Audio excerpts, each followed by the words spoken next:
Muy buenos días, muy buenas tardes, muy buenas noches. Nuevamente nos encontramos en una sesión más de nuestro curso Ética aplicada a los servicios de salud pública. Y bueno, contento, satisfecho, feliz de estar con ustedes nuevamente para reflexionar sobre la importancia de la ética y de la lucha contra la corrupción en el ámbito de la salud pública. Como hemos estado analizando en la sesión anterior, la integridad es un valor importantísimo, fundamental, que se encuentra, diríamos, de moda, entre comillas, en este tiempo.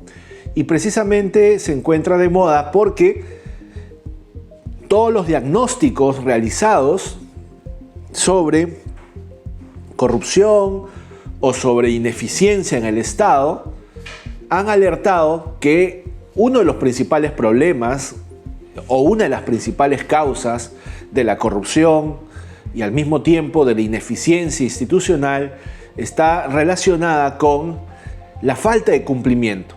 La falta de cumplimiento para precisamente cumplir adecuadamente con aquello que se propone en las instituciones del Estado, para poder cumplir adecuadamente con las metas que organizan la planificación de una institución pública, y de esa manera, por lo tanto, el no cumplimiento termina por afectar la provisión de un servicio oportuno, de calidad, con una perspectiva de pertinencia, de interculturalidad, de inclusión, etcétera, etcétera, etcétera. Entonces, la integridad por eso se ha convertido en un valor público muy importante, muy valorado, valga la redundancia, y de moda. Tanto es así que hoy en día tenemos instrumentos nacionales e internacionales que nos orientan para desarrollar prácticas de integridad al interior de las instituciones públicas. El primer instrumento nacional es la Política Nacional de Integridad y Lucha contra la Corrupción y su consecuente Plan Nacional de Integridad y Lucha contra la Corrupción, ambos aprobados en el año 2017 y 2018 respectivamente. Son instrumentos nacionales que orientan el desarrollo de la integridad en las instituciones públicas. ¿Eso qué supone? Supone que todas las instituciones del Estado hoy en día tenemos una pauta específica para promover acciones de integridad, acciones que fortalezcan la capacidad de cumplimiento de nuestras instituciones y de esa manera poder brindar mejores servicios. La política y el Plan Nacional de Integridad y Lucha contra la Corrupción se organizan en tres ejes o pilares, ¿no? El primer eje es fortalecer la capacidad preventiva del Estado frente a la práctica de la corrupción, y este primer eje es el que alberga el mayor volumen de actividades y de acciones estratégicas del Plan Nacional de Integridad y Lucha contra la Corrupción. El segundo eje está vinculado a la gestión de los riesgos de corrupción en el Estado, y es un eje en el que hay una serie de acciones vinculadas a la identificación y la gestión de los riesgos mediante la aplicación adecuada de los controles necesarios para disminuir la incidencia de la ocurrencia del riesgo de corrupción o el impacto en caso ocurriese dicho riesgo de corrupción en el Estado. Finalmente, el tercer eje del Plan Nacional de Integridad y Lucha contra la Corrupción está referido a la capacidad sancionadora del Estado, y este eje involucra fundamentalmente a las instituciones que administran justicia en el Estado para promover una eficaz sanción de actos de corrupción que han sido evidenciados, denunciados, investigados y por lo tanto dispuestos para una adecuada aplicación de la ley administrativa o penal. En ese sentido, el Plan Nacional de Integridad y Lucha contra la Corrupción Es un documento normativo importante, insisto, para promover integridad al interior de las instituciones públicas. Ahora bien, no solamente tenemos estos tres ejes generales de trabajo, sino también tenemos, dentro del propio Plan Nacional de Integridad y Lucha contra la Corrupción, tenemos el modelo de integridad público. El modelo de integridad público es un instrumento de gestión que nos brinda una orientación mucho más específica y mucho más concreta para que todas las entidades del Estado puedan desarrollar acciones de integridad y promover una cultura de integridad, de modo que, fortaleciendo la integridad al interior de ellas, se reduzca la oportunidad de la corrupción. El modelo de integridad público ustedes lo pueden observar en la presentación que hemos preparado para este curso y está compuesto por 9 componentes. Cada uno de los componentes tiene una serie de acciones estratégicas que permiten el desarrollo de dicho componente, desde la voluntad política y el compromiso de las autoridades y de quienes ejercen liderazgo organizacional, hasta la comunicación, el fortalecimiento del control, la capacitación y formación de los servidores, la comunicación como un medio necesario para que todos los servidores de la entidad estén plenamente informados de cuáles son las políticas y las orientaciones de la entidad sobre temas de prevención de la corrupción, la denuncia, de la cual hemos hablado extensamente en la sesión anterior, y otros componentes vinculados también, por supuesto, al desarrollo de políticas específicas de integridad, como por ejemplo políticas de regalos, políticas de gestión de intereses o de gestión de conflictos de intereses, para ser más preciso. Este modelo de integridad en sus 9 componentes nos dan una pauta importante para que nosotros, dentro de nuestras entidades públicas y específicamente en el sector salud, en las entidades que conforman el sector salud, el Ministerio de Salud, el Instituto Nacional de Salud, la Escuela Nacional de Salud Pública, entre otros, puedan desarrollar una adecuada gestión de la integridad en su propia organización. Ahora bien, esto supone tener una relación importante con los instrumentos internacionales que orientan el desarrollo de la práctica de la integridad. Y en ese sentido, nos volvemos a encontrar con la OCDE, de la cual ya habíamos hablado en la sesión anterior, para definir el marco de la integridad pública. La OCDE, que ya hemos dicho, propone el concepto de integridad público vinculado a la adhesión a un determinado conjunto de valores y principios que nos conducen a defender el interés público por encima del interés privado. Esa es la definición de integridad de la OCDE. Se desarrolla este concepto operativo en 3 pilares que son interactivos, que funcionan integradamente para promover cultura de integridad. Es decir, cultura de integridad, entendida cultura como el conjunto de prácticas que se incorporan en la vida organizacional de las entidades públicas. ¿Cuáles son estos 3 pilares de la propuesta de integridad pública de la OCDE? Son el pilar de sistema, el pilar de cultura de integridad, precisamente, y el pilar de rendición de cuentas. El primer pilar incorpora 4 recomendaciones referidas fundamentalmente al compromiso de las autoridades para incorporar una agenda de integridad en sus organizaciones. Podríamos preguntarnos, por ejemplo, cómo los directores, las directoras, cómo nuestros ministros o ministras han hecho suyo la agenda de integridad dentro de sus instituciones, al interior de sus sectores, al interior de sus direcciones. El compromiso, por lo tanto, es fundamental.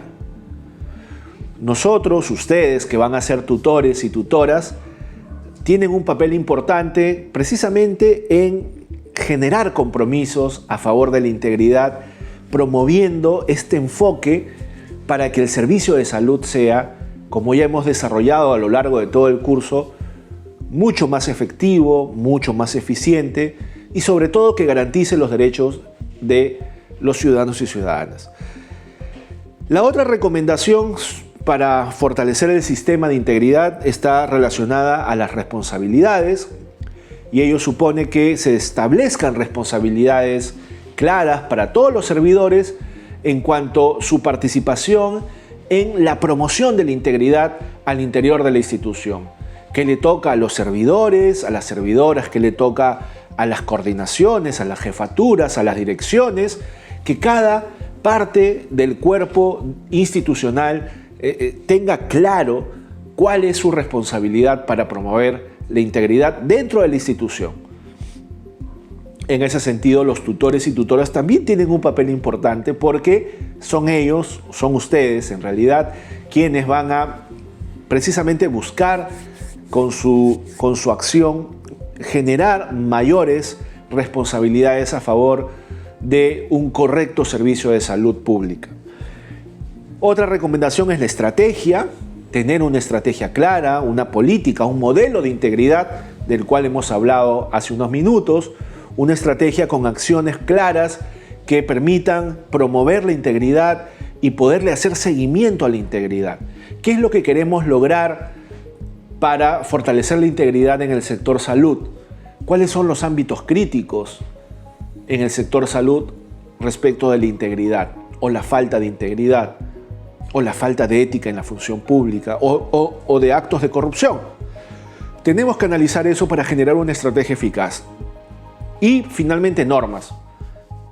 Fortalecer nuestras normas internas, nuestras regulaciones para promover actitudes y prácticas de integridad en nuestros servidores y servidoras. El segundo pilar es el de la cultura, y este pilar tiene 5 recomendaciones, las cuales se refieren a fortalecer la sociedad, fortalecer la participación de los ciudadanos, el involucramiento de los ciudadanos con la agenda de la integridad, los ciudadanos que acuden al servicio de salud cuando encuentran que hay una agenda clara y visible en los espacios, en las instituciones, en los centros de atención primaria, en los hospitales, etc., se involucran denunciando malas prácticas o generando acciones que permitan fortalecer precisamente las políticas de integridad. Liderazgo. Necesitamos que nuestras autoridades ejerzan liderazgo, pero no solo nuestras autoridades. Como parte de la formación de este programa que ustedes están llevando como tutores y tutoras, están desarrollando también sus capacidades de liderazgo, porque el liderazgo es una cualidad que debemos cultivar y desarrollar todos y todas en el ejercicio de nuestra función, en el ejercicio de nuestro trabajo, en el día a día, convenciendo a los demás de hacer lo correcto y de generar las mejores prácticas posibles para fortalecer nuestra institución y brindar el mejor servicio posible. La meritocracia, que no es otra cosa que fortalecer nuestro mérito, nuestra capacidad como profesionales y poder tener una mayor oportunidad de desarrollo como servidores y servidoras en función de los méritos que vamos cultivando en el ejercicio de nuestro servicio. La formación y la apertura, finalmente, son 2 recomendaciones fundamentales, porque la primera está vinculada a fortalecer las capacidades de los servidores para comprender mejor cuáles son las normas, cuáles son las orientaciones y sobre todo por qué es necesario vincularnos activamente con la promoción de la ética pública y la integridad para luchar contra la corrupción. Y la segunda, la apertura, porque necesitamos que las instituciones se abran a la ciudadanía, fomenten la participación y que los ciudadanos sientan que las instituciones también les pertenecen en el sentido más amplio de la palabra. Finalmente, el pilar de rendición de cuentas tiene 4 recomendaciones y se refiere, en primer lugar, a la gestión de los riesgos, de lo cual ya hemos hablado cuando hemos hablado del modelo de integridad.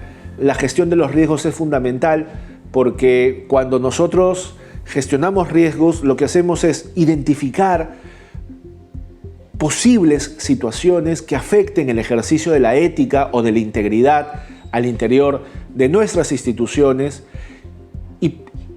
y habiendo identificado esas posibles faltas, podemos generar alternativas para manejarlas o para mitigarlas o para contenerlas y prevenirlas. Por eso la gestión de riesgos es fundamental, nos da una orientación preventiva muy importante. Lo otro es la sanción. Cuando ya ha ocurrido una falta, cuando ya ha ocurrido un delito, hay que sancionarla. No podemos generar impunidad. La impunidad es un incentivo, quizás el más poderoso, para cometer actos corruptos o faltas a la ética en la función pública. Si existe la conciencia de que no va a pasar nada si es que hago algo indebido, entonces voy a estar más expuesto a hacer aquello que considero indebido. Por lo tanto, sancionar eficazmente y proporcionalmente las faltas o los delitos de corrupción o de ética en la función pública es fundamental. Mejorar la supervisión es otra recomendación de este pilar de rendición de cuentas. Mejorar los mecanismos de control, los mecanismos de supervisión para desalentar las malas prácticas o los actos de corrupción. Y finalmente la participación ciudadana, pero de una manera más amplia todavía.